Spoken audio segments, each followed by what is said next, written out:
এক ব্যক্তি বলে তোতা পালতো ময়না, কথা বলে যে ময়না ওটা পালতো। একদিন সকালে শিকারে যেতেছে, ময়না জিজ্ঞাসা করতেছে মালিক কোথায়? শিকার করতে চাই। বলে কোথায় যাবে? জঙ্গলে। শোনো আমার একটা অনুরোধ, আমার বন্ধুদেরকে দেখলে আমার সালাম বলো। বাগানে ঢুকেই দেখতেছে 8-10টা ময়না বসা আছে এক ঢালে। তো দেখা ওই নিজের ময়নার কথা মনে উঠছে, ওনা সালাম দিতে বলছে বন্ধুদেরকে, সম্বোধন করে বলতেছে তোমার মতো তোমাদের মতো একটা তোতা আমার কাছেও আছে, সে তোমাদেরকে সালাম দিছে। বলতে দেরি 10-12টা ডালের থেকে ওই মুহূর্তে পুরা মরতে দেরি করে নেই, সাথে সাথে পড়ছে আর মরছে। তো 10টাকে নাইরা চেরা উঠা মনটা ভাঙা গেছে যে ওর সালামে এমন কি বিষ ছিল মিলানো যে বলতে দেরি মরতে দেরি হলো না, এক একটা কত দামি। তো ভাঙ্গা মন নিয়ে শিকার ছাড়াই বাড়িতে ফিরে আসছে। তো আসার পরে জিজ্ঞাসা করছে মালিক হাত খালি, শিকার কোথায়? তুই আর কথা বলিস না, তোর সালামে কি বিষ ছিল? বলে কেন? তোর বন্ধুদেরকে সালাম দিতে দেরি, ওরা মরতে দেরি করে নাই, বাস এটা বলতে দেরি, নিজেরটাও মরতে দেরি করে নাই, ওটাও মরে গেছে। তো খাঁচা খুইলা সামনে রাইখা অনেকক্ষণ নাড়াচাড়া করে দেখছে, চোখের পানি ঝরায়, মরে গেছে, এখন আর কি করা যায়। যখন উঠা অন্য মনস্ক হয়ে দাঁড়াইছে তো তোতা উইরা চালের উপরে যায় বসা বসে, আক্কা বাক্কা খায়া গেছে। এটা কি হইলো? তো মরে গেল, আবার জীবিত হয়ে উড়াল দিল কি করা? ওইখানে বসা বলতেছে মালিক আমার সালামে বিষ ছিল না, আমার বন্ধুরা আমাকে ফন্দি শিখায়া দিছে যে আমাদের মতো যদি বাগানে ঘুরতে চাস, ফুলের ডালে ডালে ঘুরতে চাস, আর বাগানে বাগানে ঘুরতে চাস, আর বহু জাতীয় ফল খাইতে চাস, তো মরার আগে একবার মরা যা। ওরা আমাকে ফন্দি শিখায়া দিছে। আল্লাহ আমাদেরকে ফন্দি শিখাইতেছেন, সত্য এটাই। আল্লাহ আমাদেরকে ফন্দি শিখাইয়া দিতেছেন, এটা আল্লাহর মেহেরবানি। নাহলে কখন কি করণীয় এটা আল্লাহ শিখানোর দরকার ছিল না। আবু হানিফা রহমতুল্লাহ আলাইহি তো এটাই বলে যে মানুষকে যে বিবেক দিছে আল্লাহ, আল্লাহর আর কিছু দরকার ছিল না। বিবেকের প্রতি হুকুম ডালা যথেষ্ট ছিল যে আমাকে এই বিবেকের মাধ্যমে তালাশ করে রাজি করে আসবে। না রসুল দরকার ছিল না, কিতাব দরকার ছিল। উনি যুক্তিও দিছে, আল বারু ইয়াদুল্লু আলাল বাহির ওয়াল আসরু ইয়াদুল্লু আলাল মাসির। পদচিহ্ন দেখলে বিবেক আমাদেরকে বলে এখান দিয়ে কেউ হাইটা গেছে, নাইলে পায়ের চিহ্ন আসলো তো আসলো করতে। যদি বিবেক আমাদেরকে এতটুকু বলতে পারে, তাহলে বিশাল আকাশ দেখা কি বিবেক এই কথা বলতে পারে না যে এটা বানাইলো কে, চালায় কে? এটা বানাইলো কে আর এটা পরিচালনা কে করে? 1 ইঞ্চি তো নিচে নামলো না আজ পর্যন্ত, 1 ইঞ্চিও তো নিচে নামলো না। আপনারও তো বলেন রোজার ছুটিতে নাকি ঢাকা শহর 3 ইঞ্চি উপরে আয়া পড়ে, বলে না? কি বলেন না? শুনছেন কোনোদিন? না আমি নতুন বললাম? ঢাকাবাসী, অরিজিনাল ঢাকাবাসী বলে ঢাকা 3 ইঞ্চি উপরে চলে আসছে, সব বাঙ্গাল দেশে গেছে, ঢাকা উপরে চলে আসছে। আবার কয়েকদিন পর পর আস্তে আস্তে আবার বাড়ে 3 ইঞ্চি নিচে চলে যায়। আমরা যখন বলি তো এটাও তো সত্য, যেটা আমি বুঝাইতে চাইতেছি। তো মেরে দোস্ত, আল্লাহ দিক নির্দেশনা দেন, আমাদের রাস্তা দেখা, আমাদেরকে রাস্তা দেখান যে কখন কি করতে হবে, কোন বিপদে কি করতে হবে, কোন মুসিবতে কি করতে হবে, সুস্থ থাকলে কি করতে হবে, অসুস্থ হলে কি করতে হবে, খুশি হইলে কি করতে হবে, দুঃখ হইলে কি করতে হবে, দারিদ্র যখন তখন কি করতে হবে, ধনী হইলে কি করতে হবে। প্রত্যেকটা অবস্থায় আল্লাহ দিক নির্দেশনা দেন। তো যেটা বুঝাইতেছিলাম যে আবু হানিফা রহমতুল্লাহ আলাইহি বলছেন দরকার ছিল না নবী রসুল, বিবেক যে দিছেন এটা দিয়ে আল্লাহকে তালাশ করে বাহির করা যথেষ্ট ছিল। জি, এটা চালায় কে? 1 ইঞ্চি নিচে তো আসলো না, আকাশ এত ভারী এত বড়, 1 ইঞ্চি নিচে তো আসলো না, কোনো ফুটা তো নাই। সূর্য তো তার কক্ষপথকে আজ পর্যন্ত কক্ষপথ চ্যুত হইল না, কক্ষপথের থেকে দূরে সরল না, একই কক্ষপথে করতেছে। দুনিয়ার থেকে 13 গুণ বড়, যেটা 13 লক্ষ গুণ বড়, 13 গুণ না 13 লক্ষ গুণ বড়। যদি আজকে বিজ্ঞানের কাছে দুনিয়ার ওয়েট থাকে যে আমাদের দুনিয়াটার ওয়েট এতটুকু, যদি থাইকা থাকে তাহলে সূর্যের ওয়েট তো দুনিয়ার থেকে 13 লক্ষ গুণ বেশি, ঠিক না? 13 লক্ষ গুণ বেশি। কেমন টর্চ লাইট, কেমন বাল্ব! আমাদের বাল্বেরও তো একটা আছে, হ্যাঁ? আগে তো 1000 বাল্বের পাওয়া 1000 পাওয়ারের পাওয়া যেত, 2000 2500 পাওয়ারের পাওয়া যেত। এখন তো এলইডি আইসা একটু পাওয়ার কমছে কিন্তু আলো বাড়ছে। কত বড় বাল্ব সূর্য, ভাবছেন কোনদিন? সে তো আজ পর্যন্ত চুল পরিমাণ এদিক ওদিক হয় নাই। এই জন্য পাওয়া যায় কিতাবে 1 বিঘা যদি নিচে নামায় দেয় সূর্য, চর্ম ক্যান্সারে সব মারা যাবে। হ্যাঁ, সূর্যের আলোটা 3 বার ফিল্টার হয়, আল্লাহ 3টা ফিল্টার নিচে রাখছে, ওটা দিয়ে এটা ছাইকা তারপরে দুনিয়াতে আসে। শুধু 3টা ফিল্টার লাগলো, একটু মাত্রা কমায় দিল, তারপর চর্ম ক্যান্সারে মারা যাবে, সব মরে যাবে। ফিল্টার হয়ে আসে, ফিল্টার হয়ে 3 বার ফিল্টার। জিজ্ঞাসা করেন আপনাকে তো বিজ্ঞানকে। তারপরে গায়ে লাগে, শুধু ফিল্টার হয়ে আসে না, ভিটামিনও নিয়ে আসে লোকে। আমাদের দেশে তো হয় না, দুনিয়া আছে বহুত দেশে। এটা জানি কি কয়, সূর্যের আলো দিয়া গোসল করা, সানবাত। যান দেখেন, আমি জায়গা বইলা দিই, আপনারা যে দেখা আসেন। পর্তুগালে যে দেখবেন, লিসবনে দুনিয়ার থেকে হাজার হাজার মানুষ যেতেছে শুধু ওইখানে সানবাতের জন্য। যা দেখবেন বালুর উপরে চিত্ত হয়ে পড়ে আছে। হ্যাঁ হ্যাঁ, সত্য এটাই। এটাতে বলে ভিটামিন কি থাকে, কি ভিটামিন বি ডি। বাহ, মাশাআল্লাহ। বিল দিছেন কত আজ পর্যন্ত? হ্যাঁ, বিনা বই বললাম না, ফ্রি সার্ভিস। ভিটামিন ডি দিতেছে, ফ্রি সার্ভিস, ঠিক না? কেননা ইউরোপ ওয়ালাদের তো চামড়া ঠিক না, সব চামড়া আল্লাহ চামড়া সুন্দর দিছে, সবচেয়ে বেশি চামড়া সুন্দর দিছে এশিয়া আলাদেরকে। এশিয়া আলাদের ডেলি সেজদায় পড়ে থাকা দরকার।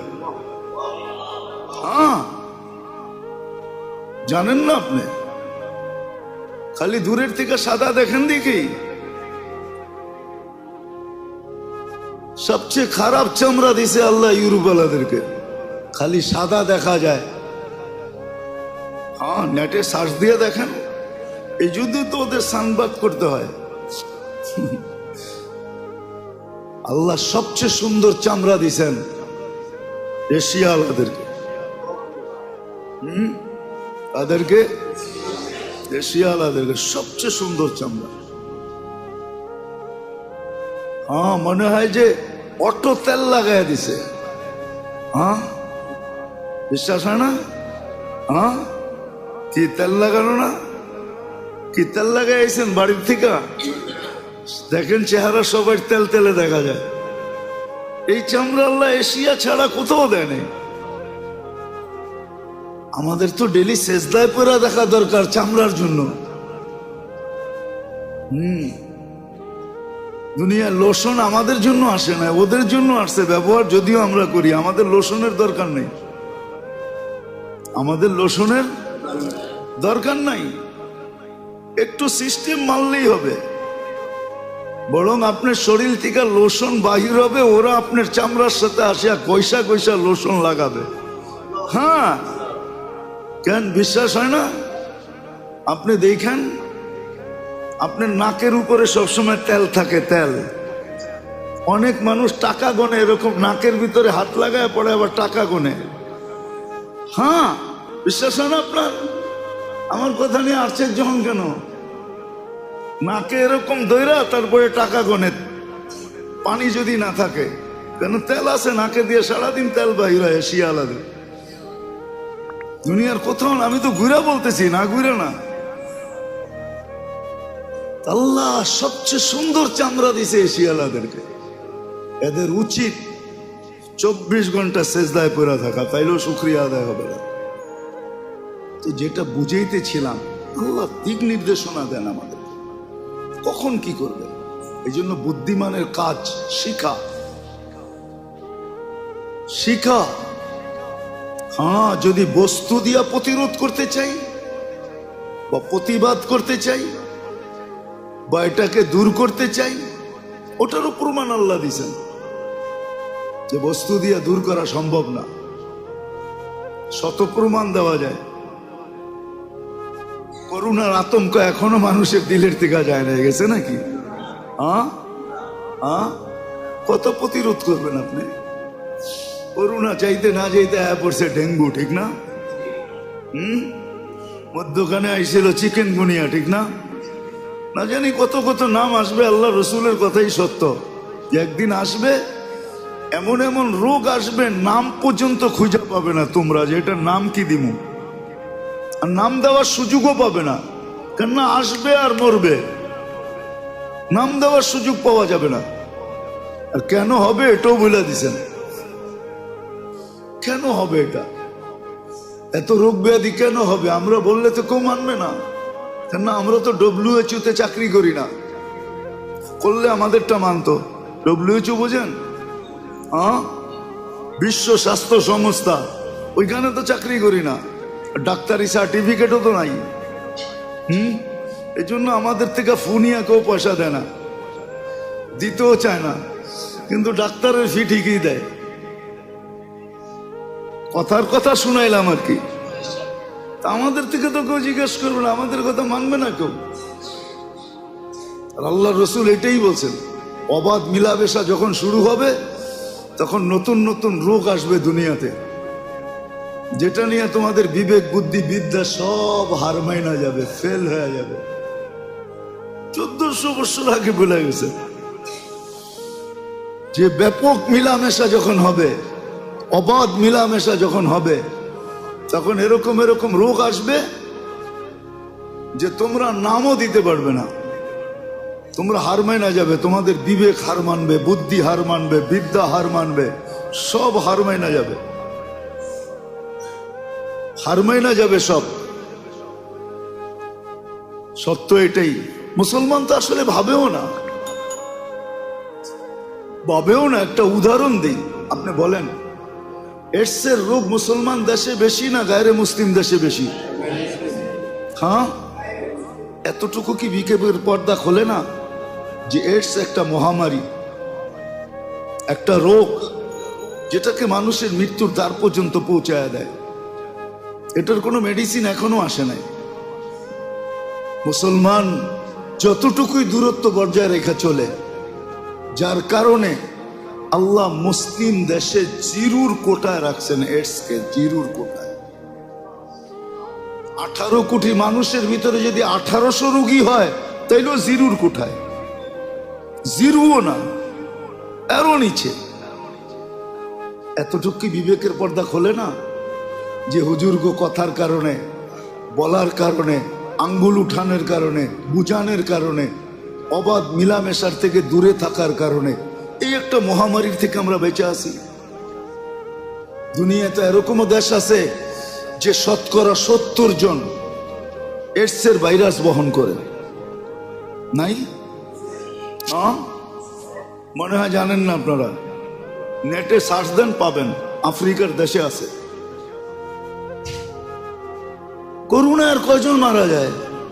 উন্নত বিশ্বের ভিতরে এডসে মারা যাইতেছে করোনার চেয়ে বেশি, যদিও মিডিয়া সার্কুলেশন নাই, মিডিয়ার কোনো আওয়াজ এখানে নাই। করোনার চেয়ে বেশি মারা যাইতেছে এডসে, আর এটা হইতেছে শুধু অবাধ মিলামিশার কারণে। হায়, আমরা কি আপনাদেরকে বাঁচাইতে চাই না মারতে চাই? হ্যাঁ, তাহলে হুজুরদের উপরে আঙ্গুল উঠান কেন?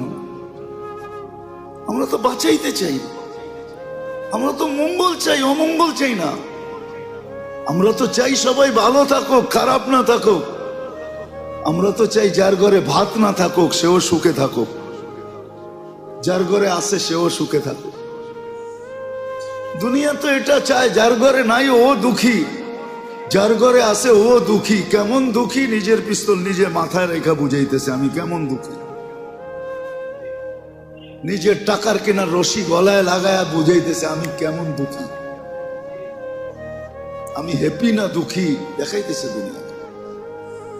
তো যেটা বুঝাইতেছিলাম, আল্লাহ অস্তিত্ব দেন, আবার সাজানো সুরক্ষিত করেন,